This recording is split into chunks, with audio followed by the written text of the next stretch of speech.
America versus அதோடைய opposition அப்படிங்கிறத நோக்கி போகுதோ? Rest of the world versus US அப்படின்னு எடுத்துக்கலாம். இது இட்ஸ் ஆக்ட் ஆஃப் வார். ஏன்னா ஊர்ல இருந்து பண்ண பிரச்சனைனால உலகமே பாதி பிரச்சனையில் இருக்கு. ஸோ அப்படி இருக்கும்போது நீ டெமோக்ரஸியை கொடுக்குறேன்னு சொல்லிட்டு அது சின்ன நாடுன்றதுனால நீ இதை பண்ற. ஏன் இது ரஷ்யாவில் பண்ண, ஏன் சைனாவில் பண்ண, வேற ஏதாவது ஒரு நாட்டில் பண்ண, உன்னால பண்ண முடியாது. நான் எப்படி பார்க்குறேன்னா அமெரிக்கா ரொம்ப வீக்காக இருக்குது அப்படின்னு நான் பார்க்குறேன். ஏன்னா இந்த மாதிரி விஷயத்தை எப்போ ஒருத்தன் பண்ணுவான் அப்படின்னா ஸ்ட்ராங்காக இருக்கும்போது பண்ண மாட்டான். இல்லை, இது உலக நாடுகளுக்கே ஒரு எச்சரிக்கை தானே. நான் சொல்கிற விஷயத்த நீ அடிபணிஞ்சு போல சொல்கிற விஷயத்த கேட்கல அப்படின்னா இது ஒரு வான் பண்ணுற மாதிரி பாரு, இங்கே என்ன பண்ணியிருக்கோமோ அது நாளைக்கு உனக்கும் நடக்கலாம் அப்படிங்கிற மாதிரியான விஷயம் தான். ஸோ அப்போ நீங்கள் 1945 திருப்பி 2026 ரீக்ரியேட் பண்ணுறீங்க. So it is not going to work. கொரிய அதிபர் அவருடைய கண்டனம் தான் ரொம்ப குறிப்பிட்டு பார்க்கணும்னு நினைக்கிறேன். 3ஆம் உலக போருக்கு அமெரிக்கா வழிவகுக்குது அப்படிங்கிற ஒரு விஷயத்த பேசியிருந்தாரு. அவர் சொல்றதுல சாத்தியக்கூறுகள் ஜாஸ்தி. மேற்கு பார்டரை தாண்டி இந்த போர் தொடங்குமானால் போர் இப்படி இருக்காது, வேற மாதிரி இருக்கு. புட்டினுடைய நியூ இயர் போது இருக்க அந்த பேட்டியில டேரக்டா சொல்றாரு, தாண்டி போச்சுன்னா எனக்கு கேட்காதீங்கன்னு சொல்றாரு. ஒரே ஒரு மிசைலுக்குள்ள 6 அணு ஆயுதங்களை கொண்டு செல்ல முடியும் ஒரு மிசைல். ஸோ அது ஹைப்பர்சானிக்கு, அதை உங்களால் தடுத்து எல்லாம் நிறுத்த முடியாது. கருங்கடல் பகுதி முழுவதும் ரஷ்யாவுடைய ஆளுமைக்கு உட்பட்டு வரும்.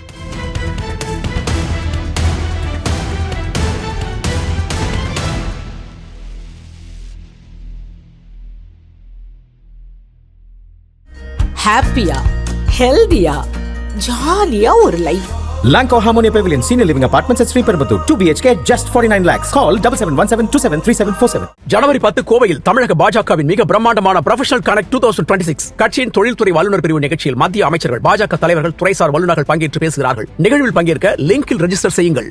பேசு தமிழா பேசு நேயர்களுக்கு வணக்கம். இன்று நம்முடன் இணைந்திருக்கும் சிறப்பு விருந்தினர் புவிசார் அரசியல் ஆய்வாளர் திரு கணேஷ்குமார் அவர்கள். சார் வணக்கம். சார் வணக்கம் சார். நிறைய காணொலிகளை நம்ம பேசியிருக்கோம். ஸோ இந்த சர்வதேச அரசியல் குறித்து. ஸோ இன்னைக்கு சர்வதேச அரசியல் அப்படிங்கிறது ரொம்ப ஒரு பெரிய மாற்றத்தையே நோக்கி போயிட்டு இருக்குன்னு நினைக்கிறேன். சமீபத்தில் நடந்த வெனிசுலா அதிபருடைய அந்த கைது. ஸோ ஏற்கனவே நம்ம வெனிசுலா பற்றி நம்ம கடந்த காணொலியிலே பேசியிருக்கோம். இது நிறைய நாடுகள் கண்டனம் தெரிவிச்சிருக்காங்க. இது ஒரு கிட்டத்தட்ட ஒரு பனிப்போரை நோக்கி போகுது அப்படிங்கிற மாதிரியான விமர்சனங்களுமே தொடர்ந்து வந்துகிட்டு இருக்க பார்க்க முடியுது. ரஷ்யா ஒரு சைடு கண்டனம் தெரிவிச்சிருக்காங்க, வடகொரிய அதிபர் கண்டனம் தெரிவிச்சிருக்கிறத பார்க்க முடியுது, சைனா. ஸோ ஒரு கிட்டத்தட்ட அமெரிக்கா வெர்சஸ் அதோடைய ஆப்போசிஷன் அப்படிங்கிறத நோக்கி போகுதோ?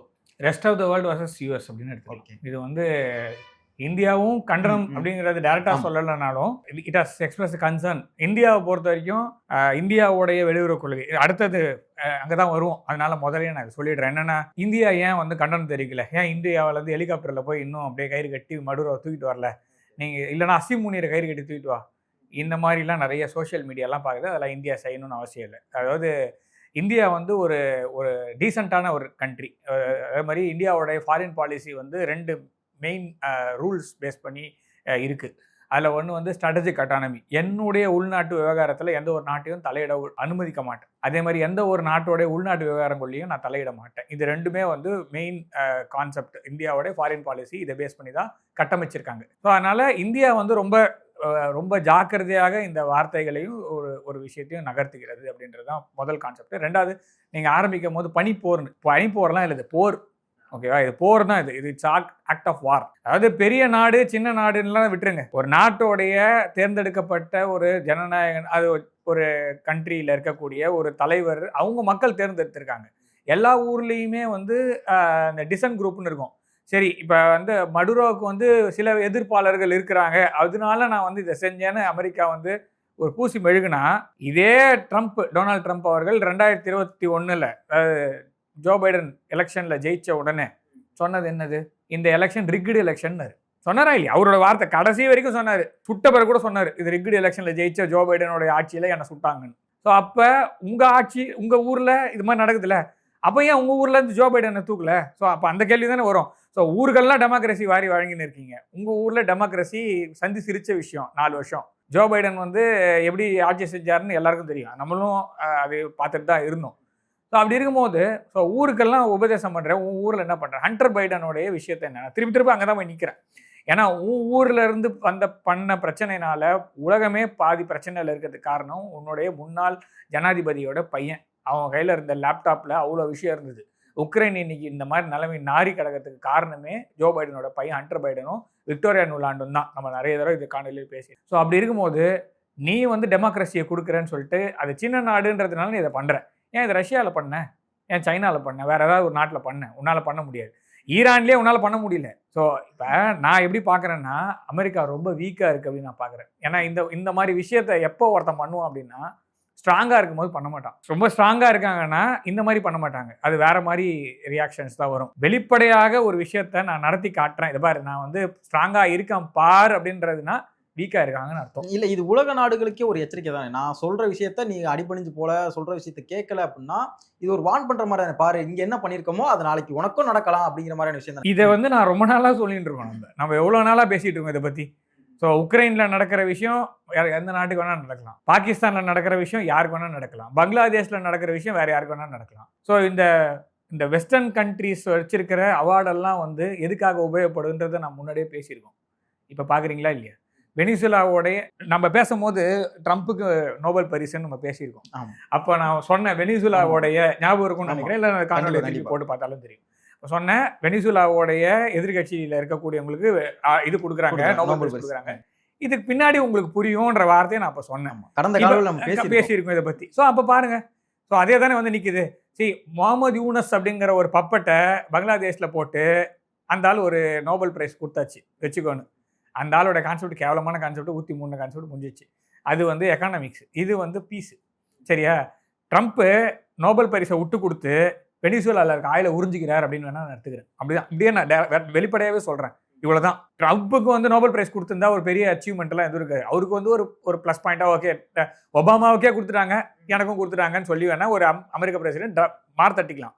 ஆனால் நோபல் பரிசை வெனிசுலா நாட்டில் இருக்கக்கூடிய ஒரு பெண்மணிக்கு விட்டு கொடுத்ததால் இன்று அவரால் வெனிசுலா நாட்டையே கைப்பற்றுவதற்கும் அங்கே இருக்கக்கூடிய எண்ணெய் வளங்கள் அடுத்தது தலையில் எண்ணெய் தேய்ச்சா கூட புஷும் போயிடுவாங்கன்னு நினைக்கிறேன். அந்த மாதிரி தான் அமெரிக்கா. அதாவது அமெரிக்காவை பொறுத்த வரைக்கும் அவ்வளோதான். ஆயில்னு ஒரு வார்த்தை எல் முடிக்கிறதுக்குள்ள புடிச்சிடுவாங்க. ஸோ அடுத்தது வந்து உலகத்தை விட்டுட்டு இப்போ வந்து எலான் மஸ்க் வந்து மார்ஸில் ரொம்ப கீனாக இருக்காரு. மேபி அங்கே ஆயில் இருக்குதோ இன்னமோ தெரியாது, கூட ரீட்வீட் கூட பண்ணியிருந்தாருன்னு நினைக்கிறேன். அதான் சொல்கிறேன், ஆயில் அங்கே இருந்ததுன்னா கூட அதையும் எடுத்துக்குவார். நேற்றே அவர் பார்த்துருக்காரு. அதாவது ட்ரம்ப் அவர்களையும் முதல் பெண்மணியும் எலான் மஸ்க்கும் 3 பேரும் பேசுறதை நம்ம பார்க்க முடியுது. எல்லாம் வர்ற கான்செப்ட் அவ்வளோதான். இது ஆக்ட் ஆஃப் வார். ஒரு அதாவது நீங்கள் டெமோக்ரஸியை கொடுக்குறன்ற பேரில் நீங்கள் எதை வேணால் செய்யலாம், எல்லா கண்ட்ரியும் பார்த்துட்டு இருக்கணும் அவசியம் இல்லை. இது என்ன அமெரிக்கா எதுக்காக இதை செய்யுதுன்னா just to make a point. அதாவது நீங்கள் சொன்ன மாதிரி பாரு என்னை யாரும் கேள்வி கேட்க முடியும் அப்படி கிடையாது, நீ என்னை விட்டு போயிருன்றதுக்காக. ஸோ தன்னைத்தானே தனிமைப்படுத்துவதற்கு என்னென்னலாம் ஸ்டெப் நான் முதல்ல இருந்தே சொல்லிட்டு இருக்கேன். ட்ரம்ப் அவர்கள் அமெரிக்காவை தனிமைப்படுத்துவதனால் அமெரிக்காவிடம் இருக்கக்கூடிய கடன் 38 ட்ரில்லியன் கடன் இருக்கு. அந்த கடனை யார் கட்டுவான்றதான் நான் திரும்ப கேட்குறேன். ஒரு பெரிய கடன்காரன், அவங்ககிட்ட நிறைய பொருள், அதாவது என்ன சொல்றது, வெப்பன்ஸ் எல்லாம் இருக்கு. ஸோ அப்படி இருக்கிறவன் அந்த வெப்பன்ஸ் வச்சு அந்த ஊரில் இருக்க எல்லாம் மிரட்டிட்டு இருக்கான். ஸோ இந்த ஒரு கான்செப்ட் எடுத்துக்கோங்க. ஸோ இப்போ அந்த வெப்பனை வச்சு இந்த மாதிரி பண்ணிகிட்டே இருந்தான்னா அவன் டவுன்ஃபால் ஆரம்பிக்குதுன்னா அந்த வாங்கின கடன் யார் திருப்பி தருவா? ஸோ இப்போ அமெரிக்கா வந்து $29 ட்ரில்லியன் எக்கானமி, $30 ட்ரில்லியன் எக்கானமின்னு வச்சுக்கோங்க. ஆனால் 38 ட்ரில்லியனுக்கு கடன் இருக்கு. அப்போ யார் வந்து அந்த மிச்சம் இருக்கிற 8 ட்ரில்லியனை கடன் கட்டுவா அப்படின்ற கேள்வி தான் நினைக்கிறேன். அமெரிக்காவுடைய நடவடிக்கைகள் நம்ம தொடர்ந்து பார்த்தோம் அப்படின்னா ஈரானில் தொடங்கி ஈராக் வந்து இப்போ வந்து பார்த்தோம்னா வெனிசுலா. ஸோ தொடர்ச்சியாக அவங்களுடைய வைக்கக்கூடிய ஃபர்ஸ்ட் குற்றச்சாட்டு என்ன வைப்பாங்கன்னா, அங்கே வந்து பயங்கரமான ஆயுதம் இருக்கு, இல்லை போதைப் பொருள் கடத்துறாங்க, இந்த மாதிரியான ஒரு இல்லீகல் ஆக்டிவிட்டீஸில் ஈடுபடுது அப்படி கண்ட்ரி அப்படி சொல்லிட்டு தான் அவங்களுடைய அந்த இன்வேஷனே ஆரம்பிப்பாங்க. ஸோ அதே பேட்டர்னில் தான் வந்து வெனிசுலாவையும் ஆரம்பிச்சிருக்காங்க. இப்போ மடுரோ அவர்களை பிடிச்சிட்டு போயிருக்காங்க. ஸோ சீனா வந்து இங்கே வந்து அதிகமான இன்வெஸ்ட்மெண்ட்டாக இருக்கட்டும், நிறைய வர்த்தகம் ரீதியிலான தொடர்பு வந்து வெனிசுலாவோட இருக்கு. இதை சீனா எப்படி அணுகுங்கிற ஒரு விஷயம் இருக்குல்ல. நீங்க ஆரம்பிச்சு எதிரெதிர் துருவம், அமெரிக்காவும் சீனாவும் ஒரு எதிரெதிர் துருவத்தில் இருக்கக்கூடிய, அமெரிக்காவும் எல்லாருமே எதிரெதிர் துருவத்தில் தான் இருக்காங்க. இதுல நீங்க வந்து யூகேவே அமெரிக்காவுக்கு எதிராக தான் இருக்கு. எங்களுக்கும் இதுக்கும் சம்மந்தம் இல்லைன்னு சொல்லிட்டாங்க யூகே. அதனால நீங்க அமெரிக்காவும் பிஸ்கட் போட்டு வளர்க்குற சில பேர் பாகிஸ்தான் எல்லாம் இருக்கலாம், பங்களாதேஷ் இந்த மாதிரி நாடுகள்லாம் இருக்கலாமே தவிர மற்றபடி இந்த மாதிரி விஷயத்த யாரும் விரும்ப மாட்டாங்க. இது வந்து ஒரு இது அவங்களுக்கே திருப்பி நடக்கும் ஒரு டைம்ல. கர்மா will be a very good பூமரங். இன்னைக்கு வந்து இது அமெரிக்கா பண்ணும்போது வாவ் அப்படின்னு சொல்றவங்க அமெரிக்காவுக்குமே இது நடக்கும். ஒரு நாள் நடக்கிறதுக்கான சாத்தியக்கூறுகள் இருக்கு. ஆல்ரெடி நடந்திருக்குன்னு வச்சுங்களேன். அமெரிக்காவோட எம்பசி எல்லாம் எப்படி வெளில போனாங்க, சைகன்லேருந்து எப்படி வெளியே ஓடி போனாங்க, ஆப்கானிஸ்தான்லேருந்து எப்படி வெளியே ஓடி போனாங்க, அடுத்தது உக்ரைன்லேருந்து எப்படி ஓடி போகிறாங்க. அதே மாதிரி இதே காரகாஸ்ல நீங்கள் திருப்பி எடுத்துகிட்டு வந்து உட்கார வச்சாலும் அங்கேருந்து ஓடி போகிறதுக்கான சான்சஸ் இருக்குது. ஸோ அதனால் நீங்கள் வந்து இது வந்து அமெரிக்காவுக்கு எல்லா நாடுகளும் ஆதரவு, சில நாடு எல்லா நாடும் நான் சொல்கிறது வந்து ஒரு சாவரின் கண்ட்ரியாக இருந்தது. அவங்க வந்து உண்மையிலேயே அவங்க சாவரின் கண்ட்ரியாக வெசால் இல்லாமல், அதாவது நான் சொல்கிறது வந்து அடிமையாக இருக்காமல் ஒரு நாடு இல்லாமல். புட்டின் அவர்கள் சொன்னார் அமெரிக்கா வந்து பார்ட்னர்ஸை தேர்ந்தெடுக்கல, ஒரு பார்ட்னரோ இல்லைன்னா வந்து ஒரு நல்ல டீல் பண்ணுற மாதிரி ஒரு பிஸ்னஸ் பார்ட்னர்ஷிப்லாம் தேர்ந்தெடுக்கல. America is looking for vassal states அப்படின்றாரு. ஸோ அதே தான் நான் திரும்ப குறிப்பிடுவேன். அதாவது அமெரிக்கா வந்து அடிமைகளை விரும்புகிறது, அடிமை நாடுகளை தேர்ந்தெடுக்கிறது. ஸோ அப்படிப்பட்ட நாடுகளை தவிர மற்ற எல்லா நாடுகளும் கண்டிப்பாக இந்த ஒரு விஷயத்துக்கு வந்து கண்டனம் தெரிவிக்கிறாங்களோ இல்லை, இது it is a matter of concern. இப்போ லிபியா வந்து கடனே இல்லாத நாடு. லிபியாவுக்கு நம்மளுக்கு 7ஆம் போகிறது. நான் திருப்பி சொல்ல, லிபியாவில் இருக்கிற கதாஃபி எல்லாத்தையும் நான் ஒத்துக்கலாம் இல்லை. ஆனால் லிபியாவுக்குள்ள அமெரிக்கா பண்ணது தப்பு, நேட்டோ பண்ணது தப்பு. அந்த நாடு கடனே இல்லாத நாடு. அவன் வந்து கோல்ட் கரன்சி பார்த்தான், டாலரை ரீப்ளேஸ் பண்ணி யூரோக்குள்ள போக பார்த்தாங்க. ஸோ கதாஃபிக்கு என்னாச்சு, சதாம் ஹுசேனுக்கு என்னாச்சு, ஈராக்கு பிடிக்கும் போது என்ன சொன்னாங்க, இவங்க வெப்பன்ஸ் ஆஃப் மாஸ் டிஸ்ட்ரக்ஷன் இருக்குன்னு சொன்னாங்க. அதுக்கப்புறம் ஒரு நம்ம தீபாவளி பட்டாசு கூட கிடைக்கல. ஸோ அணுகுண்டு தீபாவளி அணுகுண்டு அதே தான். இப்போ மடுரோவை பற்றி எப்படிப்பட்ட விஷயங்கள் வெஸ்டர்ன் மீடியாவில் வந்தது. மீடியாவை கண்ட்ரோல் பண்ணிங்கன்னா உலகத்தை கண்ட்ரோல் பண்ணிடலாம். ரொம்ப சிம்பிள். ஸோ ஒருத்தனை காலி பண்ணணும்னு நினச்சிங்கன்னா அந்த நாட்டில் அந்த மக்களுக்கு அந்த நாட்டு அதிபர் மீது நம்பிக்கை இல்லை அப்படின்னு ஒரு பரப்பு கொளுத்தி போடு. இது நம்ம மீடியா பற்றி நம்ம பேசியிருக்கோம். How western media works. Western media is a arm of western armed forces அப்படி தான் நான் பார்க்குறேன். ஸோ மீடியா வந்து ஒரு இராணுவத்தின் ஒரு கரம். ஸோ ஒரு ப்ரொபகண்டா வார்ஃபேர். இதை வந்து அவங்க வந்து ஜெர்மனிலேருந்து கடன் வாங்கினாங்க. இது வந்து ரொம்ப புதுசெல்லாம் கிடையாது. எல்லாமே மீடியா ப்ரொபகண்டா தான். ஸோ மீடியாவை கண்ட்ரோல் பண்ண முடியுன்றதுனால தான் இவருக்கு எதிராக மக்கள் இருக்கிறார்கள். இன்னைக்கும் கூட பார்த்தீங்கன்னா வெஸ்டர்ன் மீடியா ஹவுசஸ் எல்லாமே நீங்கள் பார்த்தது வெனிசுலாவில் கொண்டாட்டங்கள் ஓடிக்கொண்டு இருக்கிற யாராக இருந்தாலும் சரி, ஒரு சில பேர் பண்ணுவாங்க. எல்லா ஊர்லேயுமே ஃபுல் பெரும்பான்மையோட வந்து உட்கார்ந்து யாரும் ஆட்சி பண்ணல எந்த ஊர்லேயும். சாவரன் கண்ட்ரிக்குள்ளே போய் நீங்கள் வந்து உங்களுடைய ஆர்ம்டு ஃபோர்ஸஸ் அந்த கப்பலை கடத்தும் போதே நம்ம சொன்னோம் இது வந்து தப்பு, அப்படி இது பண்ணக்கூடாதுன்னு. இது வந்து அமெரிக்காவே டீகபிள் பண்ணுறதுக்குன்னு நம்ம சொன்னோம். அதே தான் இப்போ நான் திருப்பி சொல்கிறேன். இவங்க பண்ணுறது வந்து ப்ரொவோகேட் பண்ணுறாங்க வேர்ல்டு வைடாக. ஸோ ப்ரொவோகேட் பண்ணி நீ எதிர்த்து பேசினா உன் மேலே நான் டாரிஃப் போடுவேன். டாரிஃப் போடுறதுனால சாங்ஷன்ஸ் போடுவேன். சாங்ஷன்ஸ் போட்டால் உங்ககிட்ட தான் டீகபிள் பண்ணுவேன். டீகபிள் பண்ணும் போது என்னோட உள்நாட்டில் என்னால் டாலரை காப்பாற்ற முடியும். ஸோ என்னோட பேரை காப்பாற்ற முடியுமா, டாலரை காப்பாற்ற முடியுமா? இப்போ பேரை காப்பாற்ற முடியாது. இப்போ பேர் வந்து வந்து சிரிச்சிருச்சு. இப்போ ஐநா சபைன்னு ஒரு பிக்சர். ஐநா அப்படிங்கிறது UN is a misspelled of US. அவ்வளோதான். அந்த எண்ணெய் தூக்கிட்டு எஸ் போட்டிங்கன்னா பிரச்சனை சால்வ்டு. அவனுக்காக தான் நான் ஆர்கனைசேஷன் ரன் பண்ணுறேன். தலைமை இடம் எங்கே இருக்கிறதோ அது தலைமைக்காகவே வாழக்கூடிய நாடுன்னு சொல்லி ஆர்கனைசேஷன் சொல்லிட்டு போயிடு. ஓகே, இந்த மடுரோ அவர்கள் கைதுக்கு பிறகு வந்து சீனாவுடைய பொருளாதாரத்தில் ஒரு சின்ன பாதிப்பு இருக்கும் அப்படிங்கிற மாதிரி விஷயங்கள் பேசப்படுது. ஏன்னா வெனிசுலாவில் அவங்களுடைய இன்வெஸ்ட்மெண்ட் நிறையா இருக்குது. ஸோ அங்கே இருக்கக்கூடிய கச்சா எண்ணெய் நம்பியும் சீனா இருக்குது அப்படிங்கிற ஒரு விஷயம். ஸோ சைனா போயிட்டு இந்த கைதில் வந்து தலையிடுமா அப்படிங்கிற ஒரு கேள்வி எழுதல. சைனா வந்து கண்டனம் தெரிவித்திருக்கிறார்கள். சைனாவுடைய அதாவது ரூல்டு பேஸ் ஆர்டர்னு ஒன்று இருக்குது. ஸோ எல்லாத்தையுமே கையெழுத்து போட்டு கொடுத்துட்டு நம்ம ஊரில் சில கட்சியெலாம் சொல்லலாம், நான் வந்து முதல்லேருந்து கோட்டை திருப்பி ஆரம்பிக்கிறேன், அதெல்லாம் பண்ண முடியாது. ஸோ நீங்கள் வந்து அன்லஸ் அன்டில் ரொம்ப கைமீறி போகிற வரைக்கும் உங்களுக்கு இருக்கும் இந்த மாதிரி ப்ராப்ளம் வந்து அதாவது கண்ட்ரோல் இருக்கும். ஸோ இப்போ வைஸ் பிரசிடென்ட் அந்த ஊரில் தான் இருக்காங்க. மொத்த பேர்லாம் கிடையாது.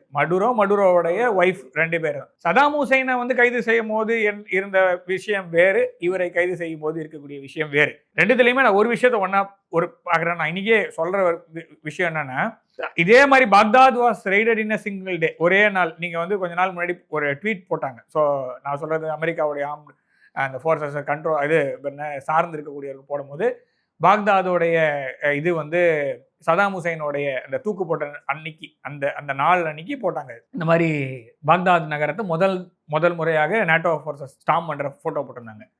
அதே மாதிரி தான் இந்த நிகழ்வும் இருக்குது. பாக்தாது எந்த ஒரு எதிர்ப்பும் இல்லாமல் பிடிக்கப்பட்ட ஒரு பகுதின்னு எடுத்துக்கலாம். இதுவும் பெரிய எதிர்ப்பு எதுவும் இல்லை.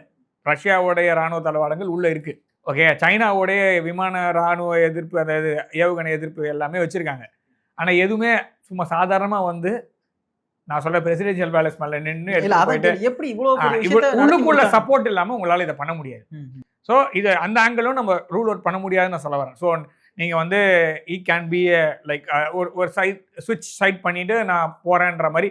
ஏன்னா இது மாதிரி அமெரிக்கா நிறைய பேரை வந்து இட் ஹாஸ் சேஞ்சுடு சைட்ஸ் அந்த மாதிரி பண்ணியிருக்காங்க. ஸோ அதனால் அதையும் நம்ம ரூல் அவுட் பண்ண முடியாது.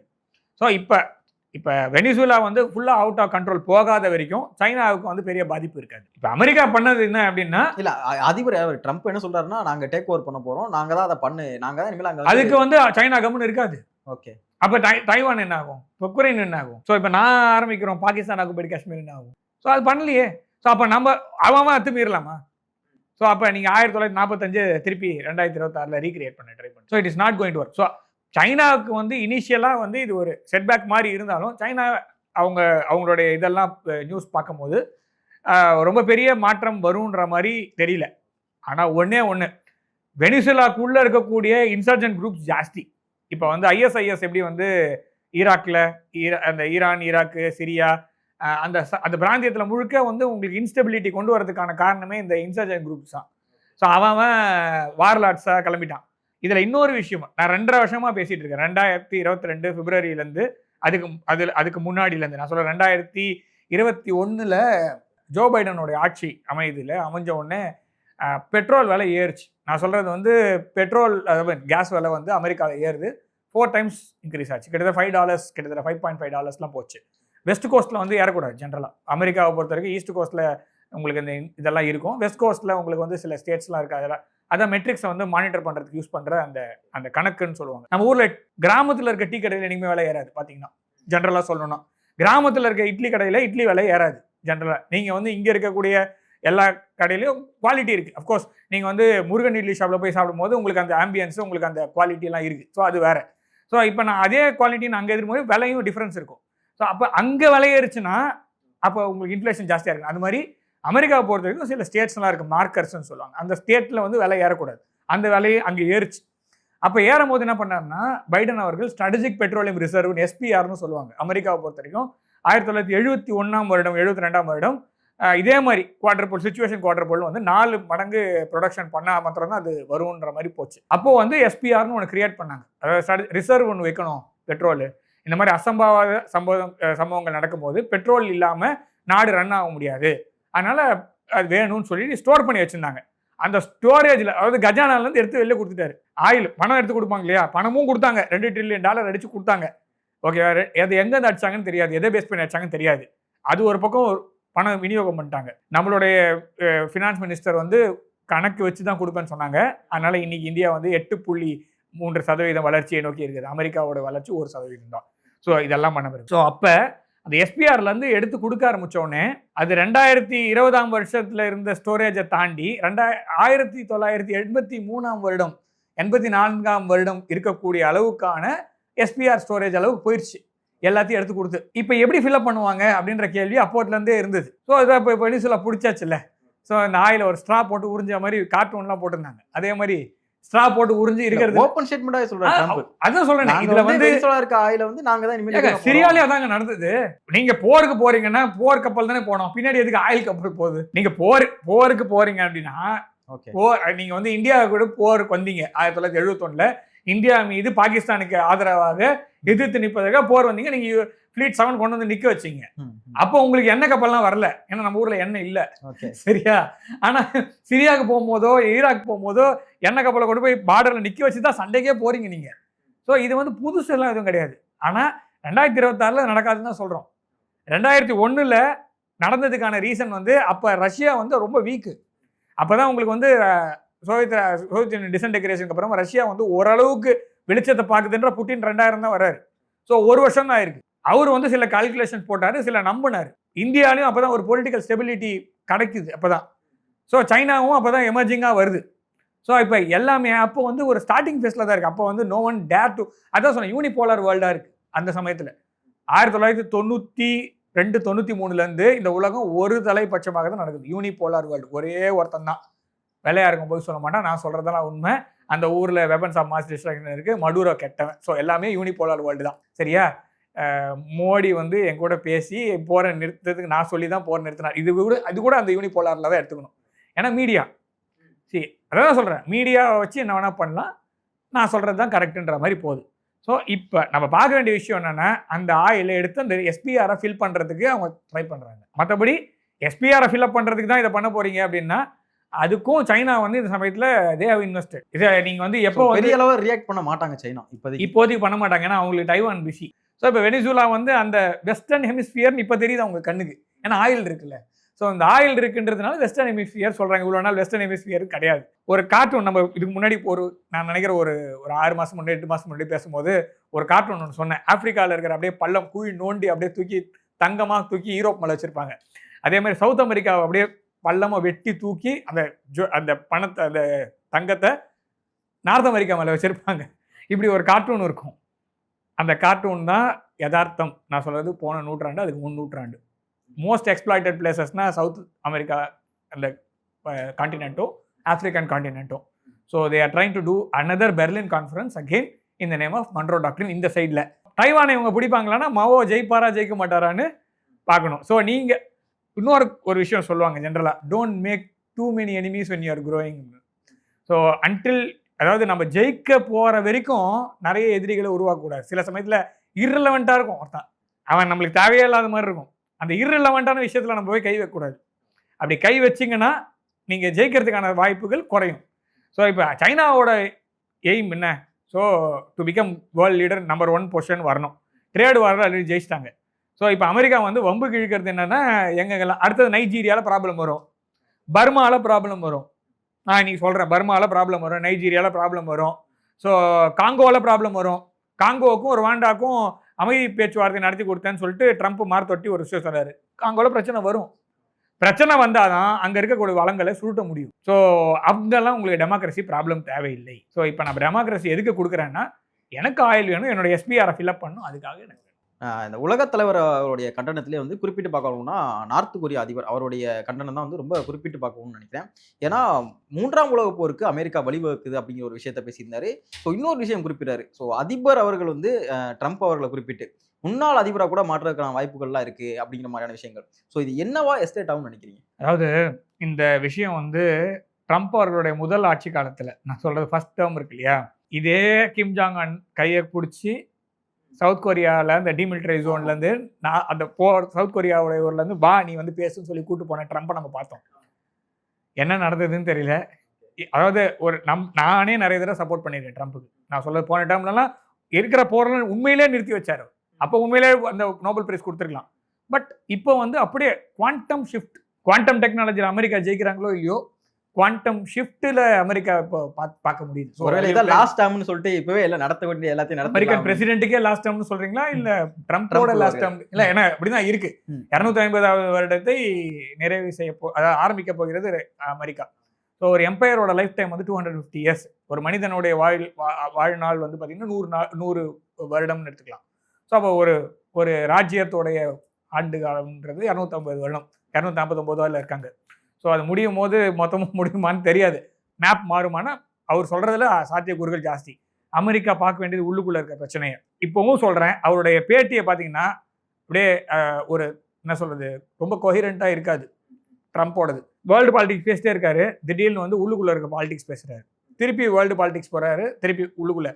ஸோ இது எதுக்காக பண்ணுறாரு அப்படின்னா, உள்ளுக்குள்ளே இருக்கிற ஸ்டெபிலிட்டி இல்லை அப்படிங்கிறத அவர் புரிஞ்சுக்கிறாரு. சிகாகோலேருந்து காட்ஸ் எடுக்கிறேன் அப்படின்றாரு, திரும்பி பிரச்சனை வந்துச்சுன்னா காட்ஸை போடுவேங்கிறாரு. ஸோ இதெல்லாம் வந்து ஒரு ஒரு ஒரு அதாவது ஒரு கரெக்டான ஒரு பிளான் படி போதா இல்லை இதுதான் பிளானா அப்படின்னே தெரியல. ஸோ இப்போதைக்கு அவர் வந்து பார்க்க வேண்டியது அமெரிக்காவுக்கு உள்ள, ஆனால் அவர் வந்து பண்ணுறது எல்லாமே அமெரிக்காவுக்கு வெளியில். ஸோ இது வந்து எல்லா பிரசிடெண்ட்டும் பண்ணது தான். ஒரே பிரசிடெண்ட் வந்து போருக்கு போகாதவர் அப்படின்னு ரொம்ப நேரம் பேசிகிட்டு இருந்தோம் ட்ரம்ப்பு. இப்போ அதுவும் கிடையாது. ஸோ இப்போ அவர் டைரெக்டாக it's an act of war, like ஒரு அதுலேயும் இது வந்து ரொம்ப மோசமான விஷயம். அது வந்து இது வந்து ஈஸியாக இது பண்ண முடியாது. மற்றதெல்லாம் கூட ஓகே. அதாவது நான் சொல்கிறது வந்து சதாம் ஹுசைனே கூட நான் வந்து தப்பு தான் அந்த நாட்டுக்குள்ளே பண்ணது. ஆனால் அந்த நாட்டுக்குள்ளேயே தான் அவரை வந்து வச்சுருந்தாங்க. அந்த நாட்டுக்குள்ளேயே கோர்ட்டில் வந்து வழக்கு நடந்தது. அதுக்கப்புறம் அந்த நாட்டிலே தான் தூக்கில் போட்டாங்க, கூட்டிகிட்டுலாம் வரல. ஸோ இது வந்து வேற மாதிரி இருக்குது. ஸோ இது வந்து அதான் சொன்னேன், பாயிண்ட் ஆஃப் வீக்னஸாக தான் நான் பார்க்குறேன். கிம் ஜாங் விட்டுருங்க, Putin, Xi Jinping, Narendra Modi, Lula, அப்புறமா வந்து ராம்பாசோ, இவங்க 5 பேர் என்ன பேச போகிறாங்கன்றது தான் நம்ம பார்க்க வேண்டிய விஷயம். ஏன்னா கிம்ஜாங் நான் வந்து அவங்கக்கிட்ட அணு ஆயுதம் இருக்குது, அவங்கக்கிட்ட அணு ஆயுதம் ஏவுவதற்கான இது இருக்குது, எல்லாமே இருக்குது, நான் இல்லைன்னா சொல்ல. இருந்தாலும் அமெரிக்கா இப்போது தாக்காத வரை அவங்க திருப்பி தாக்க போகிறது இல்லை. அவங்க தே ஹாவ் த மீன்ஸ், அதுக்கப்புறம் போயிடும். ஆனால் இப்போது எக்கனாமிக் வார்ஃபேர் தான் நடக்கும். இப்போ வந்து பொருளாதார ரீதியாக தான் இதுக்கு மேலே வந்து போர்கள் தொடரும். ஸோ உலகத்துக்கு இது வந்து கண்டினியூ ஆகாமல் இருக்கணும், இது வந்து நிறுத்தணும் இதோட அப்படின்னா, இது வந்து அடிமையாக நம்ம எல்லாருமே போவார் வேணாம் அப்படின்னு நிறுத்தணும் அப்படின்னா, இதுக்கு இந்த 5 தலைவர்களும் இல்லை 10 தலைவர்களும் தான் பேசணும். அந்த பிரிக்ஸ் பிளஸ் உடைய தலைவர்கள் தான் பேசணும். ஸோ இப்போ அடுத்தது ஈரான் அப்படின்னு போனீங்கன்னா அப்போ ஒவ்வொரு இடமா அவங்க ஆரம்பிச்சாங்க. இல்ல அதான் அதுக்கு அடுத்து வரேன். ஏன்னா இப்ப இந்த சைடு இது ஒரு சைடு பிரச்சனை போயிட்டு இருக்கு. ஈரானுடைய ரெவல்யூஷன் சொல்லிட்டு அங்க ஒரு உள்நாட்டு கிளர்ச்சி நடந்துகிட்டு இருக்கு. அதை தாண்டி பார்த்தோம்னா ரஷ்யாவை வந்து அவங்களுடைய ஆர்ஸ்டிக் மிசைலை கொண்டு போய் பெலாரஸ்ல வச்சிருக்காங்க. ஸோ இந்த மாதிரியான தொடர்ச்சியான நிகழ்வுகள் சர்வதேச அரசியல் வந்து மாறிக்கிட்டு இருக்கோம் அப்படிங்கிறது தான் ஃபர்ஸ்ட் கேள்வியை நான் வச்சிருந்தேன். 3 நிமிஷம் கீவு, 15 நிமிஷம் லண்டன். அதனால தான் லண்டன் ரொம்ப பயந்து போய் கரெக்டாக சொல்லிட்டாங்க, இல்லை எங்களுக்கும் அதுக்கு சம்மந்தம் இல்லை, அது அமெரிக்கா பண்ணுச்சு. ஸோ இப்போ மன்ரோ டாக்டரின் வேலை செய்யுது. எப்போல்லாம் வேணுமோ அப்போ வச்சுப்பாங்க. ஆனால் ஃபாரின் பாலிசின்னு ஒன்று கிடையாது. ஈரானை பொறுத்த வரைக்கும் அது அவங்களோட மக்கள் டிசைட் பண்ண வேண்டிய விஷயம். ஸோ திருப்பி நான் சொல்ல வர்றது தான், ஈரான் ரெவல்யூஷனுக்குமே யூஎஸ் உடைய ஒரு கண்டிப்பா இருக்கு அப்படிங்கதான். ஈரான் வந்து பாகிஸ்தானுக்கு உதவி செஞ்சது 1971 போரில். 1979க்கு அப்புறமா தான் ஈரான் வந்து ஒரு நீங்க சொல்ற இது வசால் தான் ஆல்மோஸ்ட். நான் சொல்றது பாகிஸ்தானோட விமானங்களை ஈரானில் இறக்கி ஈரான் வந்து ரிப்பேர் பண்ணி கொடுத்துச்சு 1971 போரில் இந்தியாவுக்கு எதிராக. ஸோ இப்போ நம்ம பார்க்க வேண்டியது வந்து நம்மளுடைய உள்நாட்டில் பார்க்கணும். இப்போ அடுத்தது ஒன்று பண்ணிட்டே வரும் அப்படின்னா செக்கு நமக்கு தான். பாகிஸ்தான், நேபாள், பங்களாதேஷ், அடுத்தது பர்மா, அடுத்தது தாய்லாந்து, கம்போடியா, ஸ்ரீலங்கா. நான் மேப் எடுத்து எதனா மார்க் பண்ணிட்டே வான்ற மாதிரி இருக்கு. சுத்தி உள்ள எல்லா நாடுமே இன்ஸ்டபிலிட்டியா உள்ள நாடு. ஸோ அப்பதான் நம்ம எதுக்கு பேச மாட்டோம். இன்னொரு விஷயமும் படிக்க முடியுது என்னன்னா, மடுரோ வந்து சைனா கிட்ட வந்து இந்த ரிசோர்ஸஸ்லாம் கொடுத்துட்டாரு காலையில, அதனால ஈவினிங் வந்து புஷ் போயிட்டாங்கன்ட்டு இன்னொரு வார்த்தை வருது. பலோச் சகோதரர்கள் மீரியார் பலோச் வந்து ஒரு பதிவு போட்டிருந்தாரு, பார்க்க முடிஞ்சது. இந்த மாதிரி சைனாவோட ப்ரெசன்ஸ் வந்து பலோச்சிஸ்தானில் ஜாஸ்தியாக இருக்குது, கொஞ்சம் பார்த்துக்குங்க அப்படின்னு சொல்லிட்டு பதிவு போட்டிருந்தாரு. இது டொனால்ட் ட்ரம்ப் கண்ணில் பட்டதுன்னா எப்படி வந்து மடுரோ அப்படியே கொத்த தூயின் போனாங்களோ அதே மாதிரி அசீம் முனீரை தூயின் போவாரா? ஏன்னா பலூச்சிஸ்தானில் சைனாவோட ப்ரெசன்ஸ் ஜாஸ்தியாக இருக்குன்னா இதே விஷயத்துக்கு தான் நீ வந்து வெனிசுலாவை தூக்குன, அந்த மடுரோவை தூக்குன. ஸோ இப்போ அசீம் முனீரும் அதே மாதிரி தான் உங்ககிட்ட தான் யாசகம் வாங்கிட்டு இருக்கு. ஸோ இப்போ அதே டபுள் கிராஸ் பண்ணி சைனாவோட ப்ரெசன்ஸை பலூச்சிஸ்தானில் விட்டுட்டா அப்படின்னு எடுத்துக்கலாம். இந்த ஃப்ராடு மார்ஷல் பலூச்சிஸ்தானில் சைனாக்கு வித்துட்டாருன்னு வச்சுக்கோம். அப்போ அசீம் முனீரும் அதே மாதிரி கயிறு கட்டி தூக்கி போவீங்களா? போனீங்கன்னா இப்போ இந்தியாவிலேருந்து தூக்கிட்டு வரணும்னு நம்மளுடைய அசதுதீன் ஓவைசி வந்து சொல்லும் போது நீங்கள் போய் அசீம் முனீரை தூக்கிங்களா, நீங்கள் வந்து தீவிரவாதிகள்லாம் தூக்கிட்டு வரீங்களான்னு அவங்களே பண்ணட்டும். நீங்கள் தான் இதே காரணத்துக்காக தானே பண்ணாங்க. அப்போ அசீம் முனீர் அதே மாதிரி பண்ணுங்கள், டபுள் கிராஸ் பண்ணுறதுக்கு. முகமது யூனிஸ்க்கு என்ன நடக்கும் தெரியாது. முகமது யூனிஸ் எந்த பக்கம் போவார், நம்ம போன வரைக்கும் பேசுகிற மாதிரி நீங்கள் ஒரு பக்கம் காமிக்கிறீங்க, இன்னொரு பக்கமும் அதே மாதிரி பண்ணுங்க. ஒரு பெஞ்ச் மார்க் வைக்கிறீங்கன்னா 2 பக்கமும் வைங்க. ஸோ இதெல்லாம் நடக்க போகிறது இல்லை. நான் சொல்கிறது வந்து அவங்களுக்கு எதெல்லாம் வேணுமோ, எங்கெங்கெல்லாம் நல்லவங்களோ அவங்கெல்லாம் ஸ்டெபிலிட்டியாக வச்சுப்பாங்க. அவங்க தான் கரெக்டுன்னுவாங்க. பாகிஸ்தான் இன்று நான் திருப்பி மறுபடியும் பதிவு செய்கிறேன், nth டைம் நான் பதிவு பண்ணுறேன். பாகிஸ்தானில் இது வரைக்கும் ஒரு தடவை கூட ஒரு டேர்ம் கம்ப்ளீட் பண்ணதே இல்லை. பாகிஸ்தானில் கான்ஸ்டிடியூஷன்றது டிஷ்யூ பேப்பர் மாதிரி. அதே மாதிரி அவங்க வந்து என்னைக்கு அவன் பிரதமராக இருப்பான், என்னைக்கு வந்து எவன் வந்து பிரசிடெண்ட்டாக இருப்பான்னு தெரியாது. திடீர்னு ஒரு ஆர்மி, அது ஆர்மியா இருக்கா இல்லை யார் ஆர்மியோட கண்ட்ரோல் தான் எல்லாமே அது அமெரிக்காவோட கண்ட்ரோல்ல இருக்குதுன்னு சொல்லுவாங்க. ஸோ அப்படி இருக்கும்போது நீ வந்து அங்க வந்து ஒரு வார்த்தை கூட கேட்க மாட்டேங்கிற. மடுரோவை பத்தி பேசுறீங்கல்ல, பாகிஸ்தானை பத்தி பேசுங்க. பாகிஸ்தான்ல ஒரு தடவை கூட ஒரு ஆட்சியாளர் கூட ஆட்சியை கம்ப்ளீட் பண்ணதே இல்லை. ஓகே, பங்களாதேஷ்லயும் அதே மாதிரி கதை தான் போயிட்டு இருந்தது. நடுவில் ஓரளவுக்கு 2 பேரும் ஒரு இந்தியாவோட உதவினால்தான் அந்த நாட்டில் கொஞ்சமாவது மக்களாட்சி திரும்பிச்சு. ஸோ இப்போ அதையும் கவுத்துட்டீங்க. இப்போ அட்வைசர்னு ஒன்று போட்டு வச்சிருக்கீங்க. அதான் அதாவது இந்த மிஸ் வேர்ல்டு, மிஸ் யூனிவர்ஸ் மாதிரி இந்த நோபல் பிரைஸ். ஸோ அப்படிதான் எடுத்துக்கணும், நம்ம வேற எதுவும் எடுத்துக்கிறது இல்லை. ஓகே, ஸோ ரஷ்யா உக்ரைன் விஷயம் வந்து எதை நோக்கி போகும்னு நினைக்கிறீங்க? ஏன்னா ஆர்சனிக் மிசைலை கொண்டு போய் பெலாரஸ்ல வைக்கிறது அப்படிங்கிறது ஸோ எல்லா ஒரு யூரோப்பியன் கண்ட்ரிக்குமே ஒரு எச்சரிக்கை மாதிரி தான் இது. ஸோ யூரோப் கண்ட்ரிக்கே ஒரு வார்னிங் கொடுக்குற மாதிரி. ஸோ இது எதை நோக்கி நகரும்னு நினைக்கிறீங்க? நான் முதல்ல இருந்தே சொல்லிட்டு இருக்கேன் என்னன்னா, ரஷ்யா வந்து உக்ரைன்ல நடத்துகிற மாதிரி ஒரு துல்லிய தாக்குதலோ இல்லைன்னா வந்து ஒரு பொறுமையான ஒரு போரோ பார்டரை தாண்டி இருக்காது. நான் சொல்றது உக்ரைனுடைய மேற்கு பார்டரை தாண்டி இந்த போர் தொடங்குமானால் போர் இப்படி இருக்காது, வேற மாதிரி இருக்கும். அப்போ ஏன்னா அதுக்கான பல தடவை நம்ம பேசியிருக்கோம். 2 பேருமே ஒரே இன மக்கள், ஒரே மொழியில் கொஞ்சம் வித்தியாசம். இதில் நாகப்பதனிய மாதிரி தான், ரொம்ப சேஞ்சஸ் ரொம்ப பெருசு கிடையாது. 2 பேருமே ஒரே இன மக்கள். ஓகேவா? 2 பேருமே ஒரே மதத்தை சார்ந்த, நான் சொல்றது கிறிஸ்துவத்திலேயே ஆர்த்தடாக்ஸ். ஸோ இதை தாண்டி அந்த பக்கம் போகும்போது உங்களுக்கு அது இல்லை. ஸோ இந்த மாதிரி இவங்க பொண்ணு கொடுத்து பொண்ணு எடுத்தவங்க சொந்தக்காரங்க எல்லாம் இருக்கிறதுனால சரி பார்த்து போவோம் அப்படின்னு சொல்லி போகிறாங்க.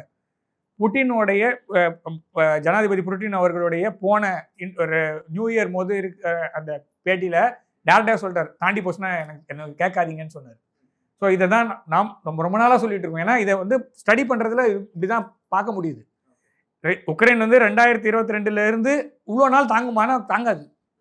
அதை தொடர்ந்து நடத்திட்டு இருக்காங்கன்னா ரஷ்யாவுடைய பொறுமை தான் நான் பார்க்குறேன். அது அந்த கண்ட்ரியோட சைஸு எல்லாமே பார்க்கும்போது ஒன்றுமே இல்லை. அது உக்ரைன் நியூட்ரலாக இருக்கணும்னு தான் சொல்கிறாங்க. நீ நியூட்ரலாக இருந்துக்கோ, நீ என் கூடயே இருன்னு சொல்ல, நீ என் கூட திரும்பி சேர்ந்துருன்னு சொல்ல, நீ நியூட்ரலாக இருன்னு சொல்கிறதுக்கு இவ்வளோ எதிர்ப்பு அப்படின்னா அதையும் தாண்டி இவங்க பொறுமையாக இந்த போரை நகர்த்துகிறாரு. அதில் உயிர் சேதம் எந்த அளவுக்கு குறைவாக இருக்கணும் அவ்வளோ குறைவாக தான் இருக்குது. ஆனால் இது தாண்டி நான் சொல்கிறது மேற்கு பார்டரை தாண்டிச்சுன்னா போலாண்டு அப்புறமா அப்படியே போச்சுன்னு வச்சுக்கோங்க, வெஸ்டர்ன் யூரோப் சைடில் போச்சுன்னா இது மாதிரி இருக்காது. நீங்கள் சொன்ன அந்த மிசைலில் ஒரே ஒரு மிசைலுக்குள்ளே 6 அணு ஆயுதங்களை கொண்டு செல்ல முடியும் ஒரு மிசைல்.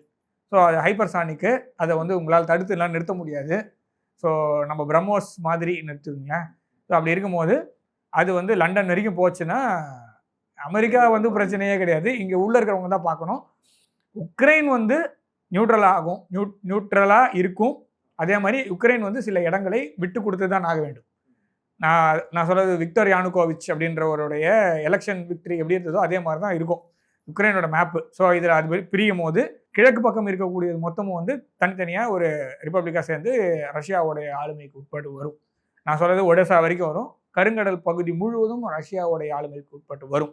அப்படி வந்ததுன்னா மாத்திரம்தான் அந்த புவிசார் பகுதியில் அரசியல் கொஞ்சம் ஸ்திரத்தன்மையோட இருக்கும். அதை விட்டுட்டு நீங்கள் இந்த மாதிரி ஒரு சினிமா நடிகர், ஒரு காமெடியன் தானே ஜெலன்ஸ்கி, சும்மா நடிச்சிருந்தவனை கூட்டினது ஓட் போடு இப்படிதான் ஆகும்.